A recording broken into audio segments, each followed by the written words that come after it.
Hi, everyone. If you are here, you are no doubt as excited as I am right now for this session to begin. We have the distinct pleasure here at the Educator Collaborative to invite some amazing writers from the Two Writing Teachers blog.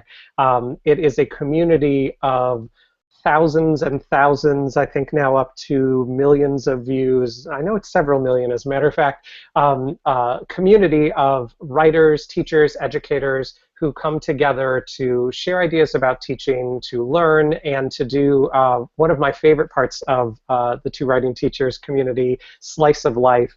If you don't already know Slice of Life, it invites all of you to share, sometimes weekly and some months every day of the month, you and sometimes even your students, to share ideas and writing from your own blog and to connect to the Two Writing Teachers blog community. And then basically the comment section during the Slice of Life becomes this incredible treasure trove of people's experiences, reflections, ideas. It's really an inspiring, amazing community that if you ever need to grab some energy yourself, that's the place to go.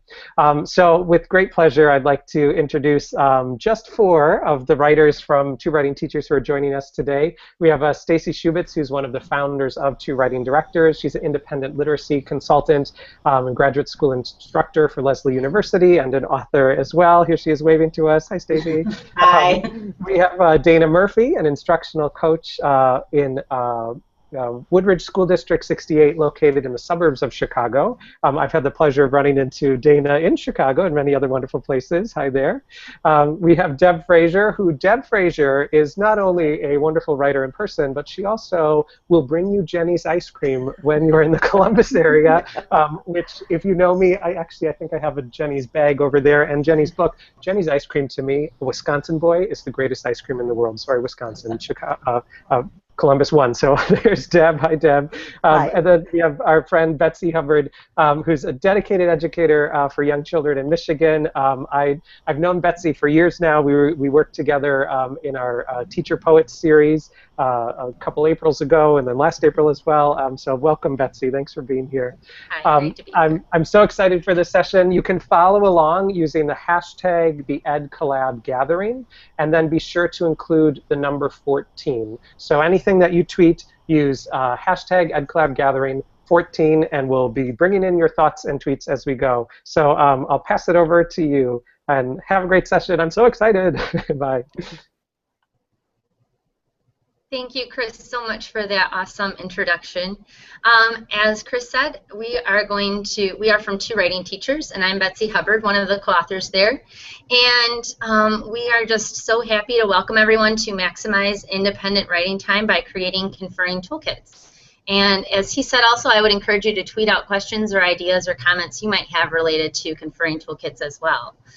What I'd like to start by sharing with you is a slide that is going to kind of give us an idea of what a conferring toolkit might be. So it's basically a collection of tools that are going to meet individual needs. It could be digital, or it could be in a caddy or basket, or be a binder or a clipboard.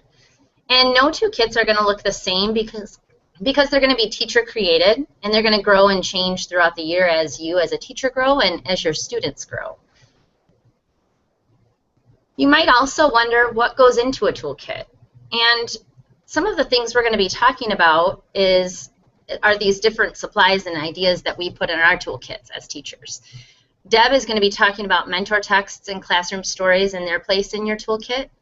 Stacy is going to be talking about record keeping and how the use of student goals can impact those record keeping tools that we use.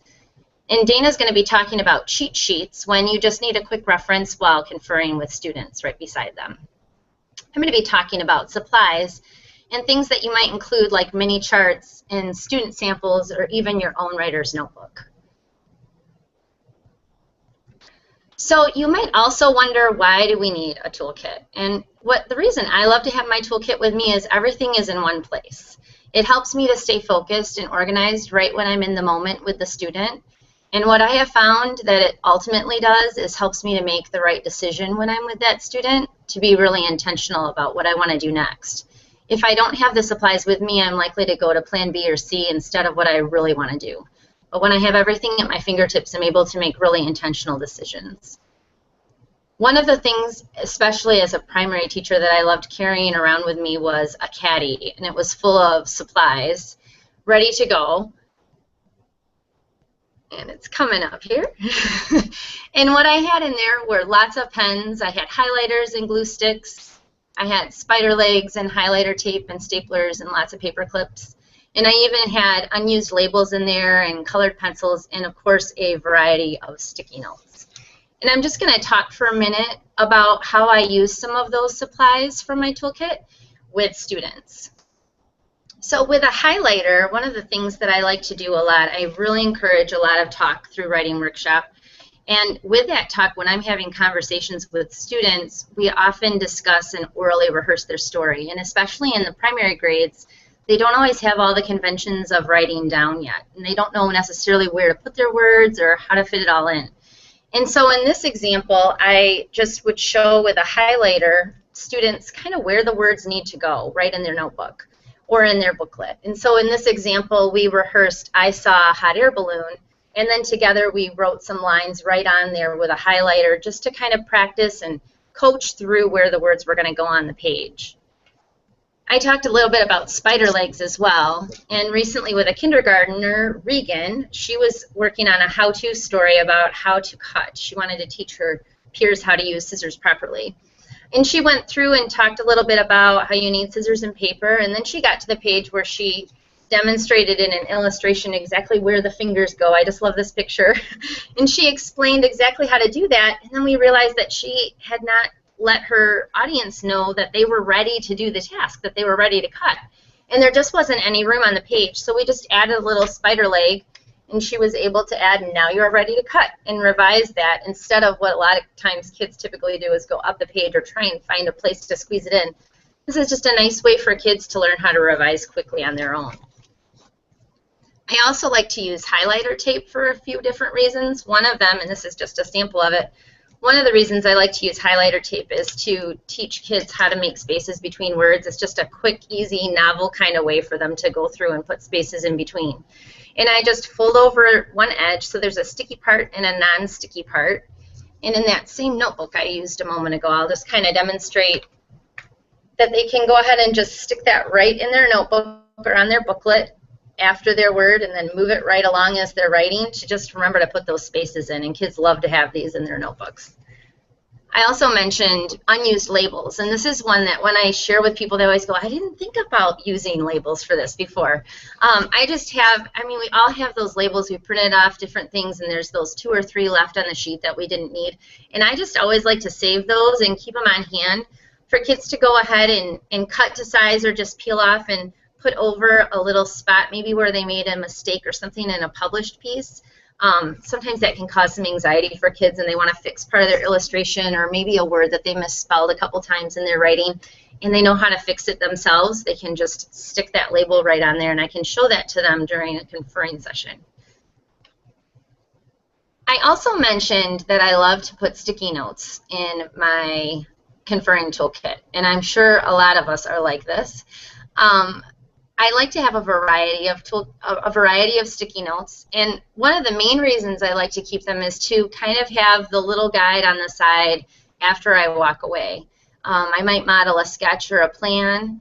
I might record the strategy that we worked on. Sometimes, and in this picture, you can see that the student is actually recording her next step while I record her next step in my own record keeping. I could also make personalized mini charts, and I also enjoy transcribing the writing. When I have a primary writer that I'm struggling to read the words later on, if I transcribe it on a sticky note and put it either on their piece of work to look at later or in my record keeping, I remember the story that they are intending to write, and I can see what conventional tools we maybe need to work on next. I also have a few different clipboards that I use. This is probably my favorite. It's Not too large, not too small. It's got a nice compartment inside where I'm able to tuck lots of little goodies as well, a few more pens if I want. All of my student goals are in there. I can tuck mentor texts in there or student samples. I'm able to put extra paper and just some little extras that as you're sitting next to a student they might need, and you can just pull those right out. And then right on top I'm able to take all of my notes.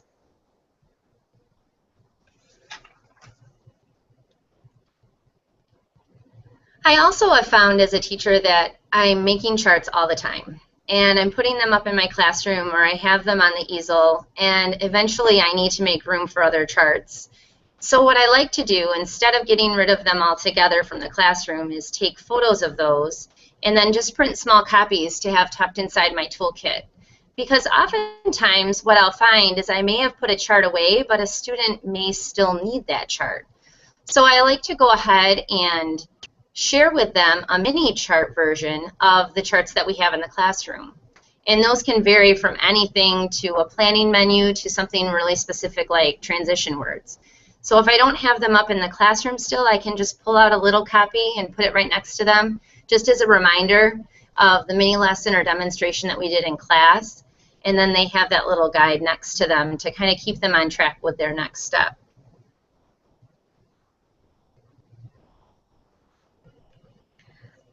I also really love to use student work as a mentor text or my own writer's notebook. It's nice to reference things like this with students, especially with writing that is just like theirs from kids in their classroom or even the classroom down the hall. And we can talk about what that writer's doing well and maybe something that they could emulate in their own writing. And so having little pieces like that in your toolkit can really be helpful. And Deb is actually going to talk a little more in depth in just a moment about mentor texts and classroom stories, and she's got some great digital ideas to share with you as well. So I'm going to hand it over to Deb. Okay, thank you, Stacy. I appreciate that. And I'm definitely going to be adding some labels to my toolkit. I really hadn't thought about that, and that's a great idea. I have a lot of pieces of those laying around, so thank you so much. As Stacy said, I'm Deb from Columbus, Ohio, and I'm a co-author on Two Writing Teachers, and I'm very happy to be here.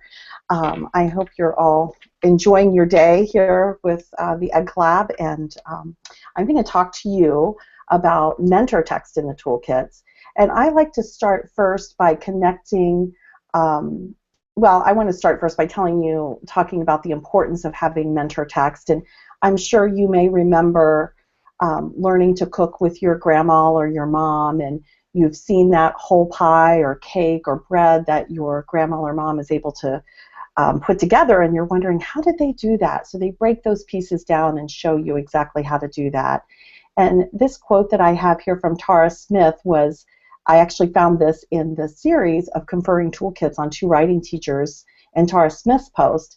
And you might refer back to it later after this chat. You can see it there, but I'll pause for a minute for you to read it because I think it really captures what it is that is so valuable in having a mentor text.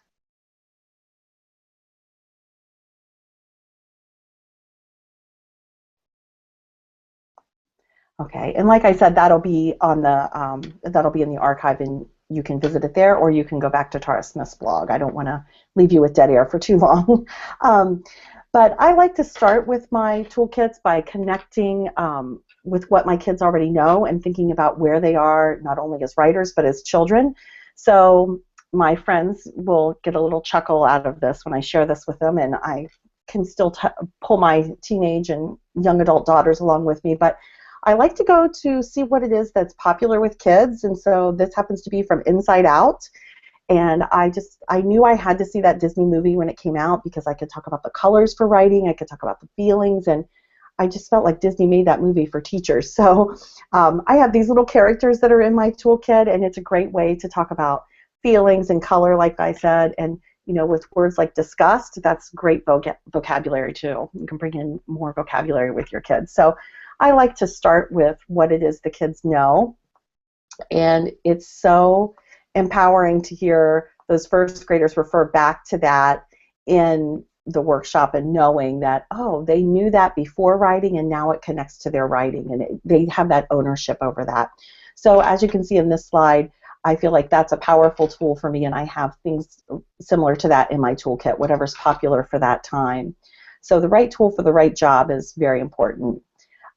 Some of my mentor texts are also homegrown, and I know we all have a few mentor texts in our toolbox that we think, oh my goodness, I could use, probably 4 or 5 books and I could teach my whole year, because we get so close to some of those. And one of those for me is The Great Gracie Chase, Stop That Dog by Cynthia Rylant and Mark Teague. I just love that book. So we had read that book several times and had looked at it for different things, and that book became a mentor text to us very quickly. And from that text then, we collaborated as a class to create this story of My Cat. And the kids really get a kick out of this because Mrs. Fraser doesn't actually live at school. She has a home and she has a pet, and she orders pizza sometimes. So they enjoyed connecting to that story, and again, things that they can connect to. And so once I had that buy-in for my kids and they felt comfortable with that, this text quickly became a mentor text for learning about onomatopoeias and different types of spacing and word size to add to their writing and to be a mentor text for them. And that text I put in our Educreations also, so I can carry that along with me. So that is very helpful to have those books that I've done before, or I have all kinds of messages there popping up. I'm so sorry, but right here on my iPad, I can pull up that mentor text, and kids can refer to that later as well on their iPads through Educreations or whatever. And it's just nice when I have books on my iPad that I don't have to carry all of the books with me in my toolkit, and I can actually go through when these are on different apps and pull up the pen feature and mark on here and show different kids different things. And those marks aren't permanent on the document, so this book can work for a variety of things with that student. So I have whatever it is that I need for that student that day. And here on my next slide, I've talked about some of the digital tools that we use in the classroom. And again, I'm not promoting any tools here, but I do look for tools that will allow me to have the doodle feature or the pen. I look for tools that have audio, and I look for tools that allow me to have a photo. I really want to have all of those 3 things in one place. That really gives me a lot of room to share mentor texts with students and to share them in a variety of ways. So one tool that is very popular in our classroom is Educreations, and that's what you see here and that I showed you on my iPad. So I can put text in here, and sometimes the mentor text will be a text that was written by a student, and that is what I have here in this slide. Some students will create a text and put it right into Educreations, and that's great because we can refer to that later. And it's so empowering for the students to see their peers as their mentors, and it really gives them that feeling of attainability and that, hey, if Johnny can do that, I can do that too. Let me give that a try. And how empowering for Johnny when he sees his students trying to write like him. That is it's so cool. I have here VoiceThread as well, and VoiceThread is another tool that this was my first love of apps, and also, of course, it's a web tool. This is nice. I still have the picture. I have the ability to add photographs and voice and the doodle pin. In addition to that, as you can see with this little avatar over there, kids can comment on students' writing. So when they see that piece of writing in there and they see something they like or they have a question, they can leave an audio comment right there for the writer, and that's very powerful. Kids love to go see if they got any comments on their voice threads. And in addition to that, KidBlog is something that we use often. I can pull up posts again right on my iPad from KidBlog and share those with students. And in addition to that, students can add their Educreations or their VoiceThread. They can embed those right into KidBlog, so they have a bit of a portfolio there for themselves.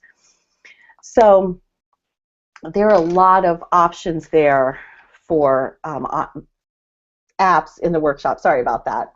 And you might check out, I want to mention Lisa Eichold's book, Mentor Text, are working with, I am so sorry, there was a Shelfie Talk chat recently, and Lisa Eichold and the community discussed learning from classmates, and that is a great resource. You might want to go back and mention, or go back and find that chat for more information, or if you haven't read her book, that's a great book to think about with digital toolkits and student mentor text.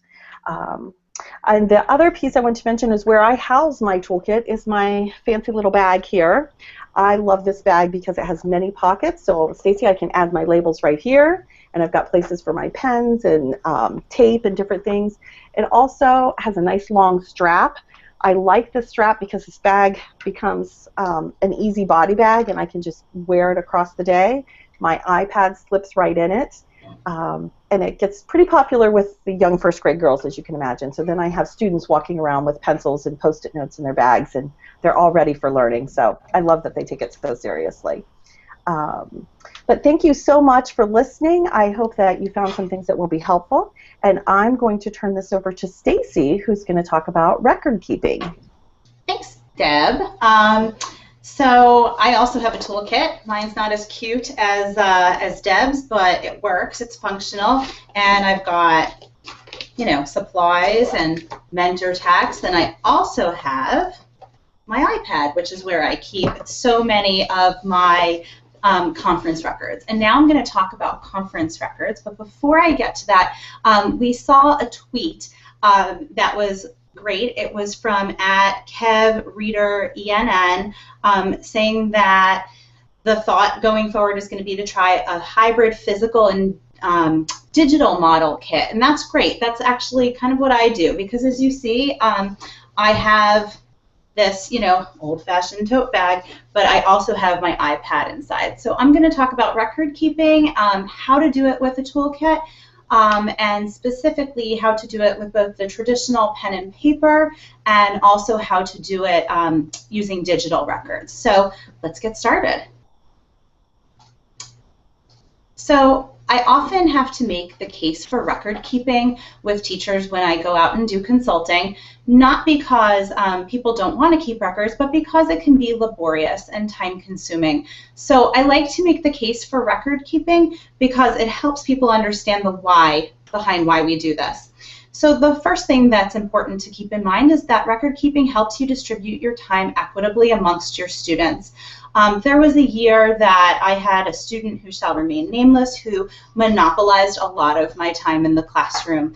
And I met with him multiple times a week. And that was not great for him, for me, or for my other students, especially when I realized that the sweet, quiet kids, like who were always pretty compliant, weren't getting as much of my time. Keeping really good records with the dates that I met with each student helped me realize that I was doing a little too much hand-holding with the student. Record keeping is important so you can see the tracks of your teaching. You can notice patterns of conferences that you're giving to your kids, and if you see that you're giving the same conference over and over, that might be the cause for you to plan a mini lesson to do some whole class instruction. Or if it's just the same types of conferences with kids over and over, that might lead you to pulling a small group of kids for a course of study. Record keeping helps you monitor student growth. You can track kids who are growing leaps and bounds if you track the compliments you give, and then you also are tracking your teaching points. What can happen is that you'll start seeing that your teaching points are becoming compliments, and that's amazing because that means that kids are doing what you're teaching them in your conferences and they're running with it. Finally, keeping good records helps you determine your next steps with each student, with groups, and with the whole class. And further, it helps with goal setting. When you see that you're working on the same things over and over again, you are going to, you know, be able to help set goals for your students. Maybe that's going to lead to small groups, and maybe that's just going to lead to certain more targeted conferences. So there are times to keep records. I know that some people think like, oh, I can just remember it all and do it at the end of the day. I don't know about you, but the older I'm getting, the less my memory is working to remember every single thing that I did with every single student, what book I've used as a mentor text, and what my teaching point was. So I like to write things down when I'm in the classroom. And there's 2 times that you can jot notes with your students. The first is when you're involving students actively in the conference. So you've done the research, you've made a decision, and you've complimented the student, then you're going to teach them something.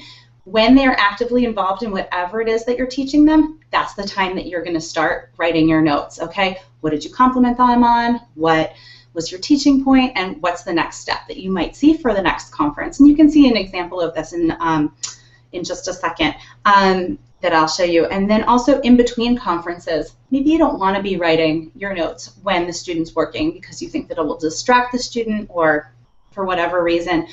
In between your conferences with students, take another minute, teach your kids not to interrupt you when you're writing, and that could be another time to jot everything down. Plus, this will give you more time at the end of the day for the things that you want to do rather than having to go back and keep records. So it's time to figure out what kind of record-keeping system works for you. So let's think about that for a sec. There are 2 different types that you can use. You can go with the traditional pen and paper, or you can go with digital records. On the left, you'll see a single student conference record form that has some space for future teaching plans. This is modified from something I saw Carl Anderson share at a Teachers College Reading and Writing Project professional development session. I'm not sure how many years ago, but I really like the fact that it has a column for next steps. And that's something that I think is real important, so I added it into mine. And you can also see that I have a spot on the top for the students' writing goals. And these are things I just want to keep top of mind so I don't forget them when I am conferring with that student. On the right, you'll see how I've kind of what I've moved into. I now use digital conference records. It works for me because I am a consultant. I go to different classrooms, and to have binders and lots of paper doesn't really work for me. Having everything on my iPad works for me. You don't have to use Evernote. There are other apps like Confer that you can try out. Some people really like Google Drive, and so they use that. And both are really helpful for keeping your conference notes in one place. So there are different types of records that you should keep. At least I think that these are the big things. The first are your students' goals. Let's say you're using a traditional pen and paper method. I used to keep my conference records in a binder. Some people use sketchbooks. It doesn't matter what you use, but to have your students' goals on one sheet of paper per student at the front of each section of their conferring binder is a nice thing to do because it helps you to keep their goals top of mind. You can refer to them before any conference that you start with a kid because it'll give you a focus as you're researching the student, and it can help you find your teaching point a lot quicker. If you're going the digital route, I'm just going to talk about Evernote because that's what I've been using for the past couple years. You might want to keep a goals note in each student's Evernote notebook, and that can just be, again, something you refer to because it's in your toolkit right before your conference with the student. The next thing you want to keep track of are conference and strategy lesson records. You'll see on the Ed Collaborative's website on our session page, which is number 14, you'll see a link to some handouts that were created, and you'll see examples of traditional status of the class sheets, which is basically one piece of paper where you might put on a clipboard, and you can then just in small handwriting, it's great if you have small handwriting, keep track of when you met with each student in your class and the compliment and the teaching point you gave. It helps make sure that you're balancing your time equitably. So you'll see these traditional formats in there. The individual student page you saw on the previous slide is also included in that handout. And finally, some strategy lesson sheets. These are things that we want to make sure that we're keeping records of in our toolkit so that we can refer back to them before we start a conference and just so that we're able to see the tracks of our teaching and monitor student growth. If you're going the digital route, I think it's really great to have an Evernote notebook for each student in your class, and then you can create a new note in Evernote every time you meet with the child. Also, you can have strategy lesson notes. You can have a special strategy lesson notebook in Evernote, and then tag each note with each participant's name by the first name of each kid in your class, and that will help you search a lot faster to see who you met with and when you met with them and what kind of strategy lessons you gave them. The reason I really like going digital is because you can access your conferring records across devices. There was a time, I'm pretty responsible and organized, but there was a time I left my iPad at home and I was approximately 35 minutes away from my house. I wasn't going back to get it. That meant I had no conference records, right? Wrong. I had my iPhone with me. And because I had my iPhone with me, and because I keep my conference records on Evernote, I was able to pull up exactly what I did with my students in that particular school the previous time, and it really helped. I was totally on the ball. So you can use Evernote across devices. By the way, I don't make any money from Evernote. I pay for the premium subscription just like everybody else does. So I just think it's a great tool. That's the only reason I'm suggesting Evernote. Some people like Notability. Go for whichever one you like the best. Another great thing about Evernote and having the toolkit. So when I have my conferring toolkit and I use Evernote, I can have, and I don't know how great you're going to see it, but I can have samples of student work right in the bottom of my Evernote note. I don't think you can see that very well, and I apologize. But basically, I can take pictures of student work and put it into the Evernote note. I can also do an audio recording of students that I'm conferring with and put it right in there so we can make, so my students can basically, I can see these notes. And then finally, you can share Evernote notes with parents and with service providers as well. So it's a really useful tool. Whether you decide to go digital or traditional, doesn't matter. Just make sure that you're keeping everything in that toolkit, whatever that bag is.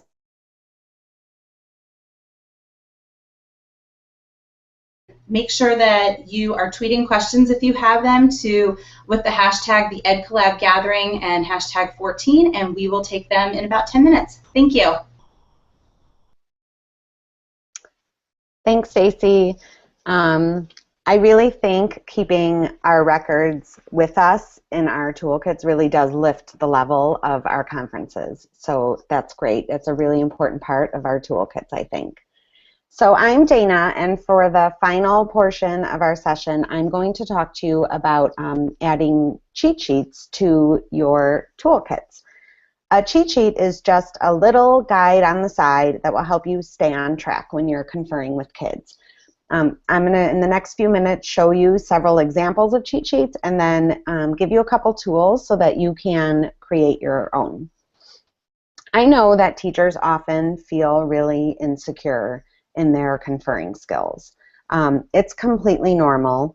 I know that Kathleen Tolan, who is the Senior Deputy Director at the Teachers College Reading and Writing Project, said it takes 2 years to become really good at conferring.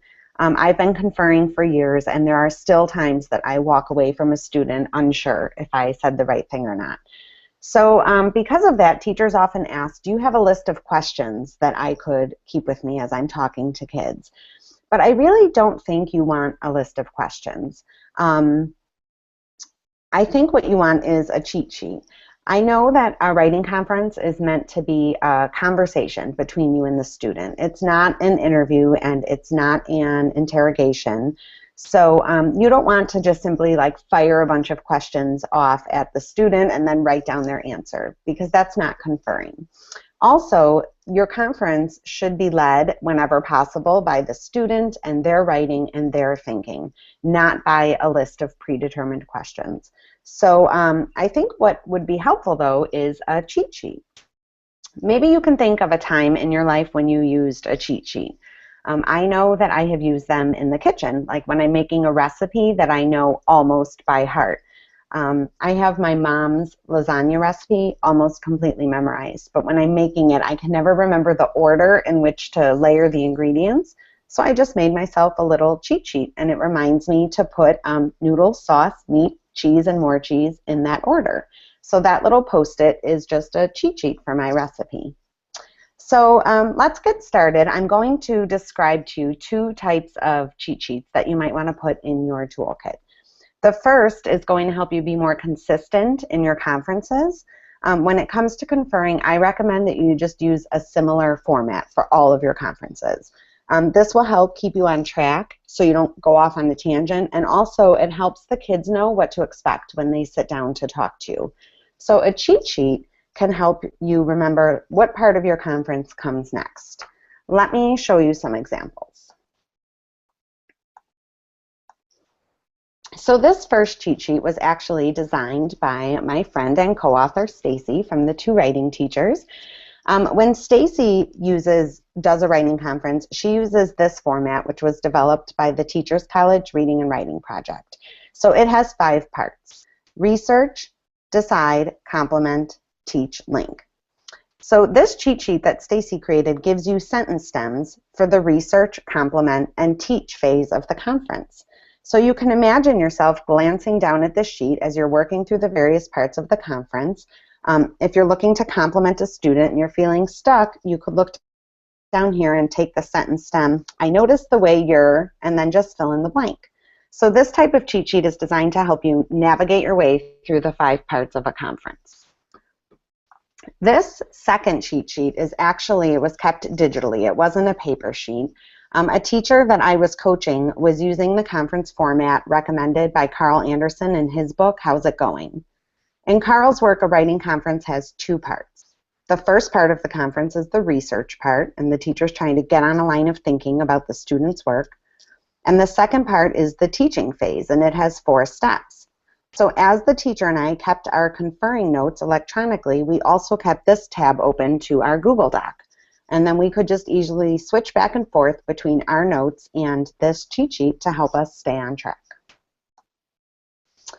So once you have a certain conference format that you are using, you can make a cheat sheet to help you remember the parts of your conference. Now, once you've become comfortable with the structure of a conference, you might want to use this second kind of a cheat sheet in your toolkit, and this is to help you find the teaching point. I think this is often the hardest part of a conference, so these cheat sheets will help you find the teaching point. I'm going to share this first one with you. On the left side, you'll see that you can just have like a final rubric or a checklist for your writing project in your toolkit. This will help you keep the final requirements of the project in mind, and you can use it as sort of a mental checklist when you're trying to find the teaching point. If you don't have something like this for whatever unit of study you're in, you could also just keep a copy of the Common Core Standards for Writing in your toolkit. This next cheat sheet is actually a copy of a page from Carl Anderson's book, How's It Going? It's page 28. On it, it shows what a writer might be working on the left-hand side, and then a strategy you might offer that writer on the right-hand side. And when I was reading How's It Going, I thought this page might come in really handy, so I just made a copy and added it to my toolkit. I am happy, of course, to share any of these cheat sheets with you, and as Stacy said, some of them you can find on our workshop page at the Ed Collab. But really, what I encourage you to do is make your own. When I saw Carl Anderson present at a conference, he told us that he runs through these questions in his mind when he sits down to confer with a kid. So I thought that this is something that I would want to remember, and I just used Canva and made a cheat sheet of my own. These tools can help you get started. If you are not good at graphic design, these are all really easy to use. They're all free and on the web. Canva, Vanilla Pen, Pictochart, any of these would help you make great cheat sheets. So to recap, you will want to have in your toolkit the supplies like the ones Betsy mentioned, Post-it notes, pens, highlighters, tape. You'll want to have class mentor texts and shared writing. These are either physical copies or digital ones like Deb mentioned. You will want to have all your record-keeping forms at your fingertips as well, as Stacy told us. And then finally, you can make yourself some cheat sheets to help keep you focused and organized. For more information, you can visit our Conferring Toolkits blog series on the Two Writing Teachers. We did this blog series last May. You can find all of our posts about Conferring Toolkits at this link, or you can search the archives on the Two Writing Teachers homepage. So thank you all so much for joining us today. If you do make a toolkit, please tweet a picture of it out in the next few weeks and tag one of us in it. We'd love to see your toolkits. And we also wanted to thank Chris for hosting us today here at the EdClab gathering. This has been so much fun, Chris. And we also wanted to give a quick shout out to our friend Carolyn Hilarious, who was our tech coordinator from Kuwait and helped us navigate all the tech behind the scenes stuff for today. So thank you both, Chris and Carolyn. Of course, and thank you all very much as well. I do want to let people know if you are experiencing any kind of lag, that's mostly just us in the Northeast. It turns out that there is a YouTube outage, so any sort of streaming may have been a little laggy, although once we end this session, it'll be archived. It'll be much easier to see. But we do have just 1 or 2 minutes here if you'd like to take a question or two. I actually have just a few. Do you mind, two writing teacher friends? Okay, perfect. So one of the questions was, and I agree with this, it was like, there's so many good ideas and so much to do. Where should I start? What would you suggest as the very first thing to put in your conferring toolkit or the first way to get yourself ready? I think I'm a little biased, but, oh, sorry, Dana, go ahead. Now I'm interested to hear what you were going to say, Stacy, but I was going to say, your record-keeping forms, which you probably have anyway, I hope. And also, I think all of the supplies that Betsy mentioned, they're a really good way to just start by building a very simple toolkit with your record-keeping forms, some Post-its, highlighters, spider legs, all stuff you already have in your classroom. It's just putting it all into one place. I totally agree with everything Dana just said. And then we have time. Let's just take one more. How do you choose? Oh, this is a good one. How do you choose the right book to take with you if you're going to be modeling from it? Well, when I'm considering a mentor text, I really think about the students and where they are right now, what their interests are, what type of crafting techniques or what type of topic they're trying to talk about, and what it is that will nudge them to that next step. So it has to be something they're familiar with and something that you have their buy-in with. And just to piggyback off of what Deb said, it's something that they're familiar with. So it's not a new text that they've never seen before. I typically carry around 4 to 5 picture books per unit of study with me, and they're books that I know that the kids are familiar with. I won't introduce something for the first time in a conference because if I only have 5 to 7 minutes, I do not have the time to read the whole picture book. I'm just looking to read an excerpt of the mentor text in the conference. So I think that point that Deb made is really crucial. Both of those feel huge. Yeah. You're saying make sure that you have something that kids know you know, and I like just the like ballpark of have like 4 to 5 picture books or short text or something with you. Terrific. Thank you all so much. It's really, I can't tell you what an honor it is to have all of you here.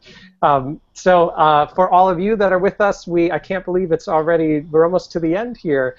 So I just want to have a last couple announcements here before we head out. The first is, let me make sure this is going good. Okay, so the first is, you can stick around at the top of the hour. Our closing session is Kate Roberts and Maggie Beatty-Roberts are joining us to talk about big ideas from their brand new book, DIY Literacy, the right tool for the job, practical planning to bring big ideas to life. Then, as I mentioned, there's a YouTube outage. Look at the map. It's happening right by my house, apparently. So if you've been having any streaming issues at all, know that all these sessions are archived. The archive will be much easier to watch than the streaming problems that some of you are having right now. Thank you, YouTube. Sorry, YouTube, whatever. And then lastly, and most importantly, if you feel inspired by any of the sessions that you've been watching today, please do donate to today's adopted charity, Doctors Without Borders. So thanks all for joining us in this session. We'll see you at the closing. And thanks again to my 2 writing teachers friends. Have a great rest of your day.